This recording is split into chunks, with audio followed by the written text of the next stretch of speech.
Welcome दोस्तों, स्वागत है हमारा इस YouTube चैनल में ग्रो अप मस्ती स्टडी में। तो आज हम आपके लिए लाए हैं क्लास 12th के फिजिक्स। ये आपका जो 12th का होगा फिजिक्स वीडियो नंबर 2 होगा।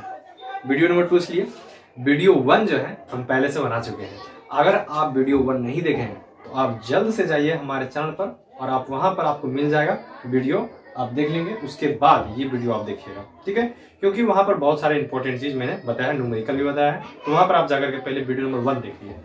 चलिए आज हम लोग पढ़ने वाले हैं विद्युत आवेश के गुण। इसको कहते हैं इंग्लिश में प्रॉपर्टीज ऑफ इलेक्ट्रिक चार्ज, ठीक है। तो विद्युत आवेश के गुण क्या क्या है उसके बारे में जानेंगे। पहला गुण है समान प्रकृति के आवेश में प्रतिकर्षण एवं विपरीत प्रकृति के आवेश में आकर्षण होता है। देखिए, आवेश दो प्रकार के होते हैं, एक होता है धन आवेश और दूसरा होता है ऋण आवेश। याद रखना है आपको, नोट्स बनाते रहिए, लिखते रहिए हमारे साथ, आपको ही बोल रहे हैं, ठीक है। तो देखिए, जब समान प्रकृति का आवेश होता है, अगर मान लीजिए कि एक प्लस है, प्लस आवेश ये भी है, दोनों समान प्रकृति के है ना, नेचर दोनों का तो एक ही है, दोनों प्लस के हैं, तो क्या होगा, प्रतिकर्षण होगा। और अगर विपरीत प्रकृति के रहे, मतलब एक प्लस तो दूसरा माइनस होना चाहिए, देखिए एक प्लस तो दूसरा माइनस, तो ऐसी स्थिति में क्या होता है, आकर्षण होता है, ठीक है। दूसरा गुण है विद्युत आवेश को ना तो उत्पन्न किया जाता है और ना ही नष्ट किया जाता है, बल्कि एक वस्तु से दूसरे वस्तु में रूपांतरित किया जाता है, ठीक है। तो जिस प्रकार से आपने क्लास 9th में पढ़ा है ऊर्जा का संरक्षण सिद्धांत, आपको याद आया होगा। ऊर्जा का संरक्षण सिद्धांत क्या है, ऊर्जा को ना तो उत्पन्न किया जाता है ना ही नष्ट किया जाता है, ठीक। उसी प्रकार से आवेश जो है ना, आवेश को भी ना तो उत्पन्न किया जाता है ना ही नष्ट किया जाता है, बल्कि एक वस्तु से दूसरे वस्तु में उसको रूपांतरित कर दिया जाता है, ठीक है। और तीसरा गुण है आपका विद्युत आवेश इलेक्ट्रॉन का पूर्ण गुणांक होता है, ठीक है। आवेश जो है इलेक्ट्रॉनों का पूर्ण गुणांक होता है, मतलब कि Q बराबर N इंटू E, जहां पर N क्या है 0, 1, 2, 3 कोई एक पूर्णांक होगा, ठीक है। और N बराबर जो है यह है इलेक्ट्रॉन्स की संख्या, इलेक्ट्रॉन की संख्या है। अच्छा, इलेक्ट्रॉन पर जो है कितना आवेश होता है, एक इलेक्ट्रॉन बराबर होता है -1.6 गुना 10 का पावर -19 कूलम। ये बहुत ही इंपॉर्टेंट है ऑब्जेक्टिव के लिए, आप ध्यान से इसको समझेंगे। आवेश जो है बीजगणित के योज्यता के नियम का पालन करती है। बीजगणित के योज्यता का नियम का मतलब है कि जितने भी मैथ में बीज योग होते हैं, अगर मान लीजिए कि अगर कोई यह आवेश है, ठीक है, इसमें जो है कुछ आवेश +4 कूलम आवेश दिया जा रहा है और फिर दूसरी आवेश जो है 6 कूलम आवेश दिया जा रहा है, और इससे जो है 2 कूलम आवेश निकाला जा रहा है, फिर दूसरे आवेश, और फिर जो है 2 कूलम निकाला जा रहा है। अगर मान लीजिए कि कोई यह एक जो है कोई डिवाइस है, उपकरण है, जिसमें 4 कूलम आवेश दिया गया, ठीक है, और 6 कूलम आवेश दिया गया, फिर जो है 2 कूलम आवेश निकाला जा रहा है, 2 कूलम आवेश निकाला जा रहा है, तो इसका अगर नेट चार्ज मतलब कि कुल आवेश आपको पूछा जाएगा ना, तो क्या होगा, देखिए 4 कूलम आवेश दिया गया ना, तो क्या हो जाएगा, ये हो जाएगा 4 + 6 कूलम, मतलब जितना आवेश दिया गया उसको ऐड करेंगे, जो निकाला जा रहा है उसको माइनस करेंगे। देखिए 2 कूलम और 2 कूलम को निकाला गया तो -2, तब ये जो आएगा हल करके टोटल आपका जो है ये हो जाएगा कुल चार्ज, कुल जो है ये नेट चार्ज आ जाएगा, मतलब कुल आवेश। तो ये जो है बीजगणित के नियमों का पालन करती है। तीसरी जो है पांचवा जो है आपका गुण है वह भारी आवेशित वस्तु में हल्की अनावेशित वस्तुओं को आकर्षित करती है। तो देखिए, अगर कोई भारी आवेशित वस्तुएं हैं वो हल्की अनावेशित वस्तुओं को आकर्षित करेगी, ये ना कि भारी वाला जो है हल्की वाले के पास आकर्षित हो जाएगी, ठीक है। तो ये आवेश का गुण है, आप स्क्रीनशॉट ले लीजिए।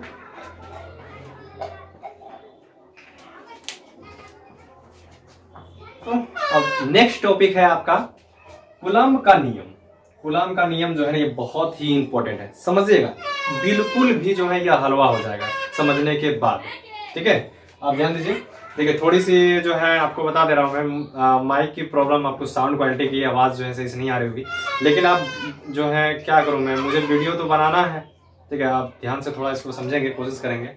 देखिए, इस नियम के अनुसार किन्हीं 2 बिंदुओं आवेशों के बीच, देखिए कूलम का नियम क्या कहता है, कोई 2 बिंदु आवेश, जैसे मान लीजिए कि एक बिंदु ये और दूसरा बिंदु ये है, कि दो बिंदु आवेशों के बीच, बिंदु आवेश मतलब पहला आवेश यहाँ पर ये है, दूसरा आवेश ये है, इस आवेश को हम Q1 और इस आवेश को Q2 नाम देते हैं। दो आवेश है तो पहला आवेश Q1, दूसरा आवेश Q2।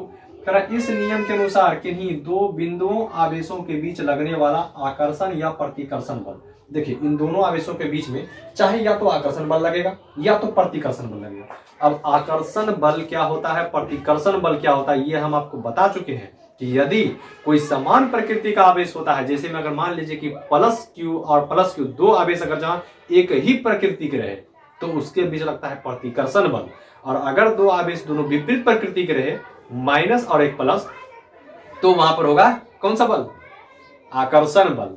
ठीक है, तो यहाँ पर देखिए दो आवेश हम लिए हैं, ये प्लस हो सकता है, दूसरा माइनस हो सकता है, इससे कोई दिक्कत नहीं है। ठीक है, दो आवेशों के बीच लगने वाला जो बिंदु आवेश है, बिंदु आवेशों के बीच लगने वाला आकर्षण या प्रतिकर्षण बल उन आवेश के गुणनफल के समानुपाती होता है। ये जो आवेश हैं इन दोनों आवेशों के गुणनफल, मतलब कहने का मतलब यह है कि Q1 गुना Q2, ठीक है, दोनों आवेश के गुणनफल के समानुपाती है। कौन समानुपाती, इस सिंबल का मतलब है समानुपाती, का मतलब है समान अनुपात।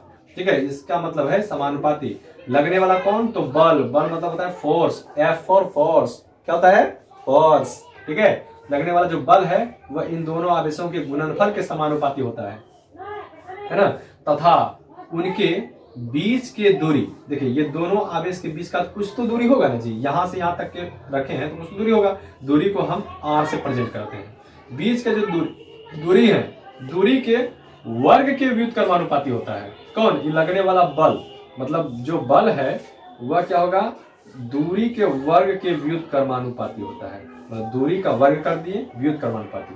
अब देखिए इस यहाँ पर हम पढ़ रहे हैं समानुपाती, यहाँ पर पढ़ रहे हैं व्युत्क्रमानुपाती। इसका मतलब समझिए, देखिए समानुपाती का मतलब होता है समान अनुपात। अगर Q1 और Q2 का अनुपात अगर बढ़ेगा तो भैया बल भी बढ़ेगा। ठीक है, इसका मतलब ये है। और अगर दूरी के वर्ग का अगर अनुपात अगर घटेगा तो बल का जो है वो बढ़ेगा। ठीक है, इसको कहते हैं हम व्युत्क्रमानुपाती। का मतलब होता है व्युत्क्रम मतलब उल्टा। ठीक है, समान अनुपाती का मतलब होता है समान अनुपात।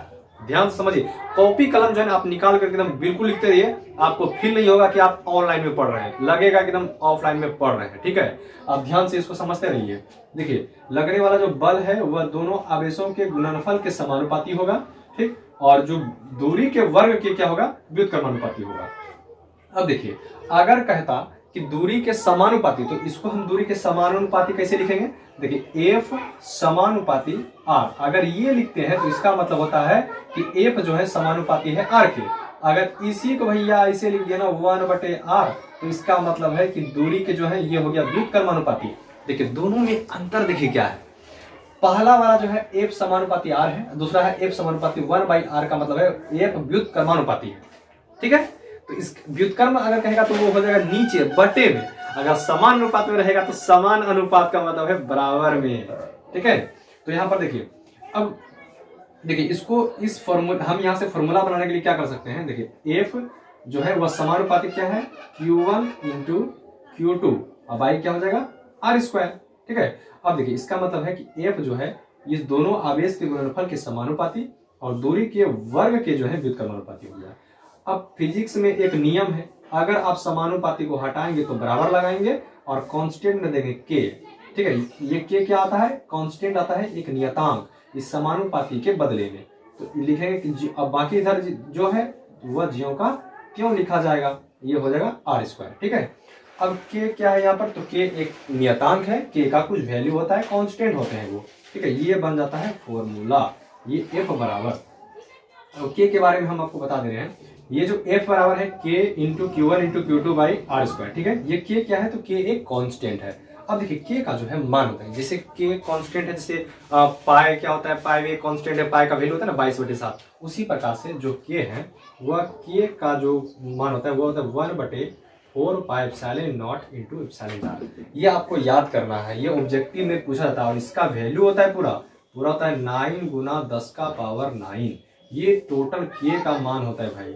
ये ऑब्जेक्टिव में जो है ना बहुत बार पूछे गए हैं, क्लास 12th में जो है बोर्ड एग्जाम में बहुत बार पूछे गए हैं। तो अगर देखिए यहाँ पर ये k के जगह पर हम ये मान को रख सकते हैं। फॉर्मूला क्या बन जाएगा, F बराबर 9 गुना 10⁻⁹ into Q1 into Q2 by r square, ये हो जाएगा फॉर्मूला। अब जितने भी न्यूमेरिकल्स है ना कूलॉम के नियम पर, उस सारे के सारे जो है इस पर, इसी बेसिस पर बनेंगे। अच्छा, ये F क्या है, Q1 Q2 क्या है, R क्या है, वो हम आपको यहां पर बता दे रहे हैं। जहां F क्या है, F है बल, ठीक है, जिसको हम इंग्लिश में फोर्स कहते हैं। और Q1 और Q2 ये क्या है, तो आवेश है, ठीक है। और आर स्क्वायर ये क्या है, तो दूरी है। आर आपका क्या है, तो दूरी है, ठीक है। तो ये आपको अगर दिक्कत होती है कि भाई ये एफ क्या है, Q1 क्या है, Q2 क्या है, आर क्या है, वो हम आपको यहाँ पर हम लिख दिए हैं। अब ध्यान दीजिएगा, ये फॉर्मूला से जो है आपके बहुत सारे न्यूमेरिकल्स बनने वाले हैं। इसके बाद हम आपको जो है एक न्यूमेरिकल बताएंगे जो बहुत ही आसान तरीके से आप समझ जाएंगे। न्यूमेरिकल जिसको भी भारी लगता है ना, बिल्कुल टेंशन ना लो, मैं जब तक हूँ आपको बिल्कुल भी जो है न्यूमेरिकल भारी नहीं लगेगा। आप इसके बाद स्क्रीनशॉट ले लीजिए।